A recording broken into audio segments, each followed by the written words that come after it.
I'm Chris Cox, and this is the Amalgamblog College Football Report. TJ Cofield, who normally does this, is not with us today because he had a lock-in last night with the youth group that he's youth minister of, and so I'm going to be taking the whole of it today because we have a very short time to kick off. I'm going to try to do this whole entire thing in 2.5 minutes. I have a clock right here, and we're going to run it, so let's go with Contender and Pretender.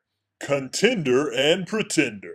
Our contender this week is all the so-called FCS Cupcakes. A lot of big schools will schedule smaller schools hoping that they're going to get an easy victory, but that doesn't always happen. So big congratulations to Eastern Washington, Youngstown State, Tennessee Martin, McNeese State, Illinois State, Sacramento State, North Dakota State, and Northern Arizona for their upsets over the big FBS schools. You guys are not cupcakes. Don't let anyone tell you otherwise.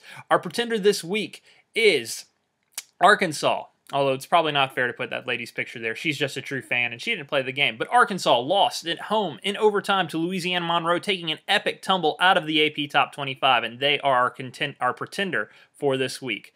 Now let's move on to games to watch. Games to watch. Our first game to watch is number 18 Florida versus number 23 Tennessee. There's a lot of excitement about this game. Game day's there this week. I'm not totally sure if it's about the teams themselves. I think people are just excited that Florida and Tennessee are both in the top 25 again after some down years. But this one could be close. I see Tennessee maybe eking it out at home against Florida, but I'm not really sure. I'm not really sure what either of these teams are capable of, to tell you the truth. Number 2, USC is playing at number 21 Stanford. They've had some close, epic games against each other in recent years, but one thing Stanford doesn't have anymore is Andrew Luck. And so because they are out of luck, I see SoCal winning this game fairly easily in Stanford. Number 20, Notre Dame is playing at number 10, Michigan State.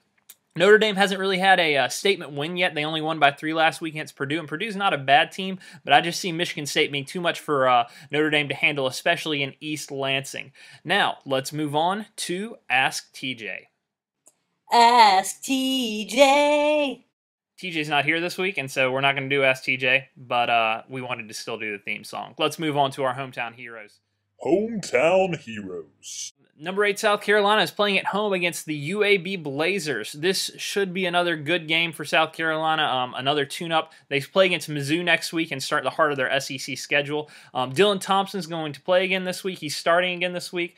He's coming off a 21 for 40, 330-yard, 3-touchdown performance. That's just video game numbers. And so I think South Carolina should win this one fairly comfortably. Furman and Clemson, our other 2 hometown heroes, they play each other, and because they play each other, we did a special overtime edition of College Football Report, and you will go to the next video for that. 231. We were close. So if you want to learn about Furman and Clemson, check out the overtime video, or if you don't care, we'll see you next week. Thanks for tuning in, and have a great Saturday.